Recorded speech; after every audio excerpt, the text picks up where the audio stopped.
Welcome to this episode of Chatting with Staxx. I'm your host, Bill Staxx, and today we're going to be talking about Little Boosie getting granted bond on his federal gun case, and Hunter Biden is planning on pleading guilty.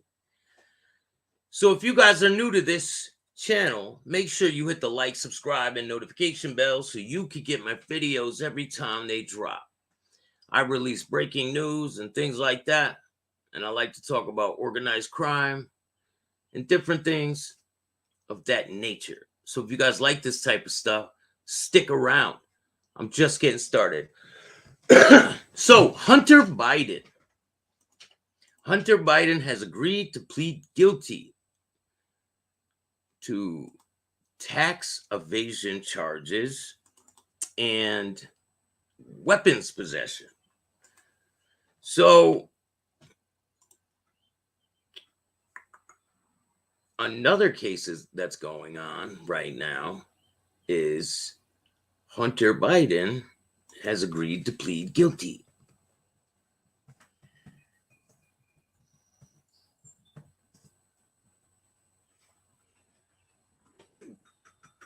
Okay, here we go. Hunter Biden to plead guilty on 3 federal charges. Insane.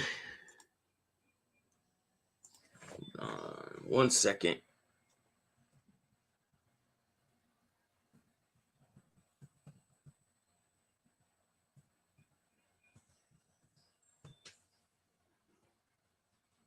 Where does the country go from here?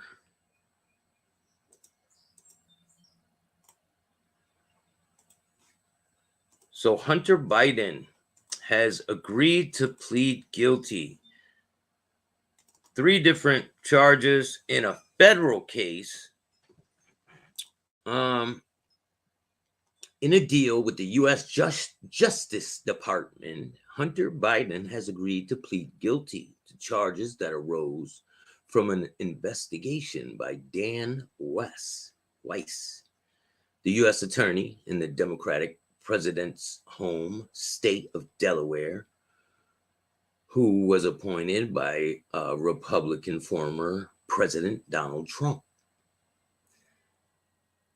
U.S. President Joe Biden's son, Hunter Biden, has agreed to plead guilty to federal income tax charges against him, court documents revealed on Tuesday. In a deal with the U.S. Justice Department, Hunter has agreed to plead guilty to charges that arose from an investigation. David Weiss, U.S. attorney in the same state as him. Hunter Biden, 53, for years, has been the focus of unrelated attacks by Trump and his Republican allies, who have accused him of wrongdoings related to Ukraine, China, amongst other matters. Hunter Biden has worked as a lobbyist, lawyer, investment banker, and an artist, has publicly detailed his struggle with substance abuse.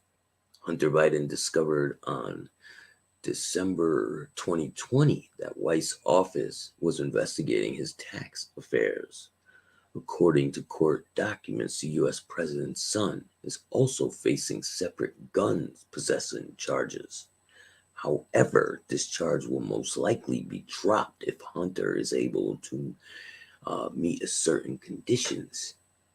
The attorney representing Hunter Biden, Chris Clark, told NBC News that the announcement of the 2 agreements between my client, Hunter Biden, and the U.S. District Attorney's Office of Delaware, it is my understanding that the 5-year investigation into Hunter is resolved.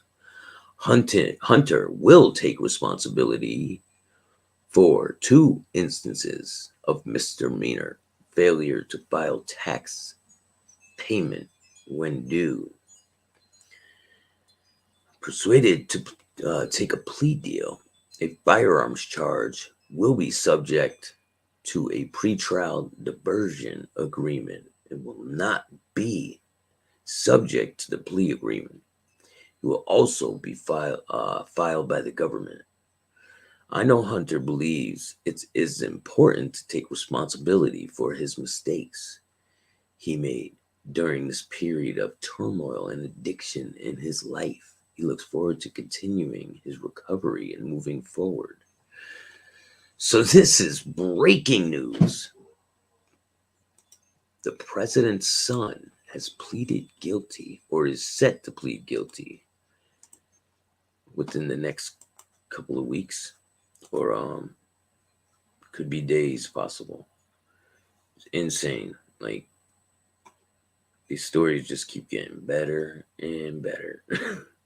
So now we move on to the Little Boosie case.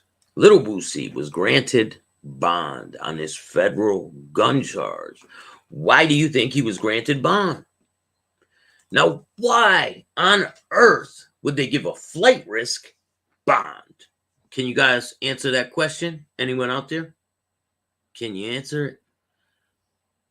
Boosie is going to be probably telling a whole lot of tales, because they're not going to let a federal inmate get bond like that on a gun case who is a flight risk on top of it. It's not going to happen. So he got granted bond. We'll see what happens. There's probably going to be a lot of indictments coming down. Shit's hitting the fan, sounds like. But if you guys haven't seen my interview with the neighbor of the man who gunned down his children in Ohio, go check out that interview. It's about 30 minutes long. It's a neighbor that lives down the street, was telling us what led up to the shooting in Ohio. I have a lot of good things planned for the future, and I'm excited to show you guys what I've been working on. You know, it's been fun.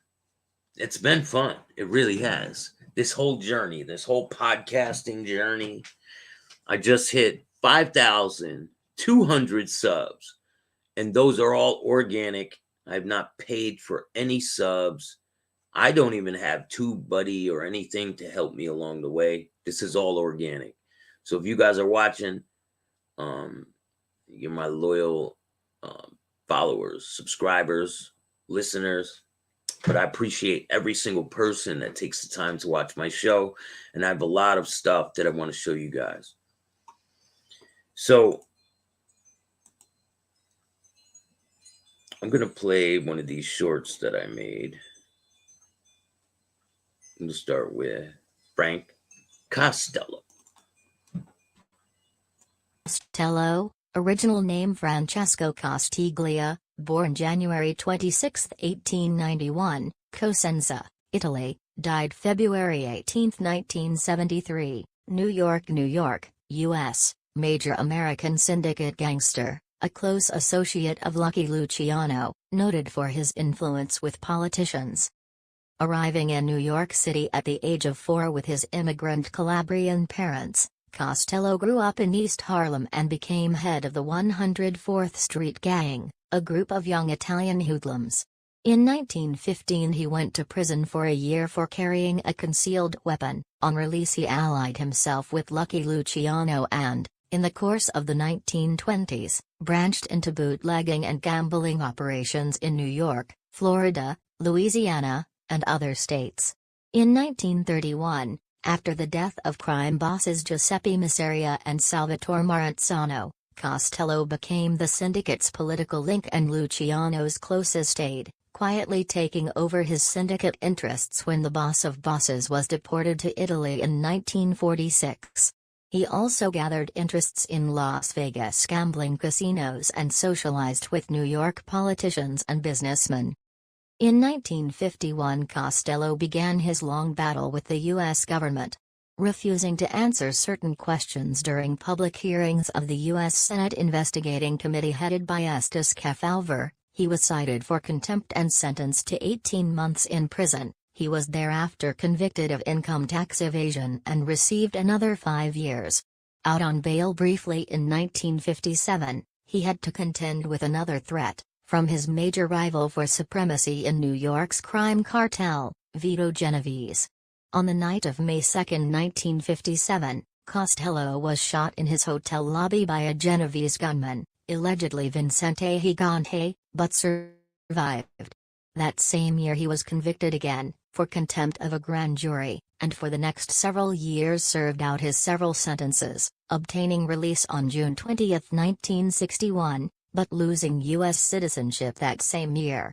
His power in the syndicate was through, even after Genovese's death in 1969, when Costello reluctantly moved to try to provide leadership for the foundering New York rackets. His role was limited to advice and arbitration of disputes, far removed from day-to-day operations. He died of a heart attack at age 82. Well, you heard it here first. That was Frank Costello, a little history about him. But it is crazy what's going on in the world today. I mean, the world is really turning into an absolute crazy place. If you guys haven't seen, what was it, yesterday, there was a riot at the LA McDonald's. I'm going to play a video of that for you guys. Insane. Bunch of kids went in there and just tore this place apart. I'm going to play it for you guys now.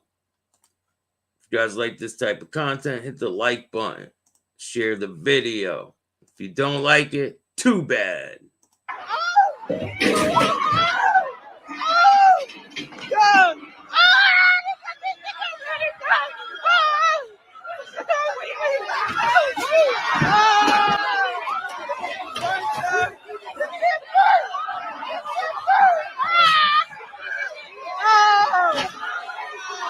In what world is this type of shit acceptable? Can you guys explain that to me? In what world now? Like, so now these kids are going to want McDonald's, right? They ain't getting it because there ain't going to be no damn McDonald's to go to. They destroyed the whole store. And look, he's running off with the cash register like they're going to get a whole bunch of money. It's crazy. Like, what is I don't understand why you would even act like this, why you would do this type of shit. They basically robbed the store. Like, what the hell is going on out there? What is your opinion? What is you guys' opinion about what's going on in the streets? I want to know your opinion.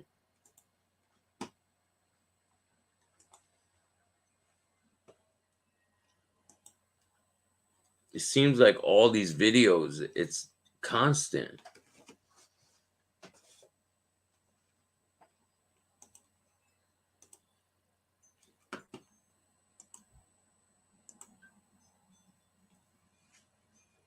Shout out to everybody who supports my show. If you guys haven't seen my interview on Locked In with Ian Bick, make sure you go check that out. It's already at 11,000 views.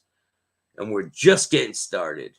I got something major surprise. If you thought Ian Bix was a big surprise, I got something even bigger coming. But shout out to Ian Bick. Go check his channel out, Locked In with Ian Bick. I have a clip from that interview I'm going to play for you guys now because you only get exclusives over here. Hit the like button, people.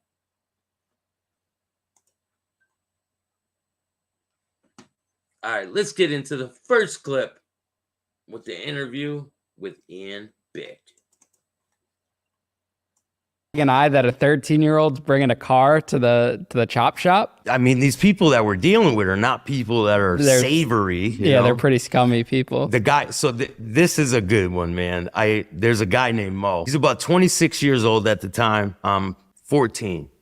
we steal a car, and I think it was like an Oldsmobile or something. We get into a high-speed chase, and I'm driving, right? And he tells me to pull over, let him drive. So I pull over the car. He gets in, and I'm sitting in the passenger seat. I don't have my seatbelt on. The music's playing. He's driving. And all of a sudden, I feel the car like go like that, and I look up, and we're like sliding right into the car in front of us. I'm like, whoa, what are you doing, man? And he cuts the wheel to the left, and he slammed on the brakes, and we're sliding, and it kicks to the left lane, and it's a GTI Golf. Bam, we just smash head on into him. Now, this is out in Danielson, over near Rockville, and I wake up, and I have blood all over me. My hand's cut. I look over, and this guy's knocked out. I'm trying to shake him and wake him up. The car is still going tick, tick, tick, and there's smoke everywhere. I grab the screwdriver, and he's getting up. He has like a cartoon-sized knot on his forehead. He gets out of the car. We start getting out of the car, and there's snow on the ground, and people are starting to get out of their car, and it's like an old country road, and they're pulled over, and they're getting out of their cars. I jump out of the car, and I have blood all over me, all over my pants. And it's me and a black dude out in a country town. Everyone's looking like, what are you doing? I'm like, come on, man. And we just start running down the street. We dart off into a field, and it's snow and bushes around the field, and we're running through the field. And we get to a river. We trudge through the river, and it's cold. We get to the other side, and I'm like, I'm gonna knock on this door and try to see if we use the phone. So we get to the door, and my friend sees car keys in the window. And he's like, I'm gonna smash the window and we'll take the car, get out of here. I'm like, no, man, don't do that. It's just gonna make things worse. Like, I'm trying to just get out of here easy. Like, no bullshit. No one's at this house. We're knocking, no one's there. So we go to the next door, and there's a guy working on his truck, and he's just sitting there working, an old guy. So we walk up, and I go, excuse me, sir. And he turns around, he's looking at me like, oh, because I got blood on me. And I go, can I use your phone? I got bit by a dog. I got blood all over my face. It's obviously I got in a car accident. And the old man's just looking at me like, and I'm like, why is he looking at me like that? And I turn around, there's a cop with a gun right to my head. He's like, don't move. And I'm just like.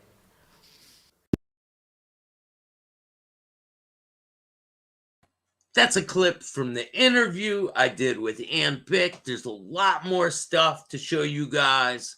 I'm just getting started. And I hope you guys like this content. Major things coming. Shout out to William Steele from Inmate to Roommate. Go check him out.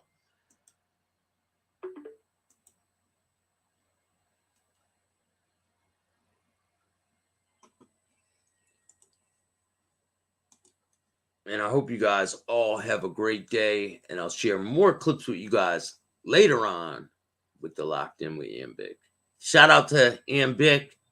I appreciate all of you. I'll put a link for that interview in the description of this video. It's already over 11,000 views. I'm just a kid from Bristol, man. But hey, people must like it. But if you guys like this type of stuff, hit the like button, subscribe. And if you don't like it, start your own damn show. Peace.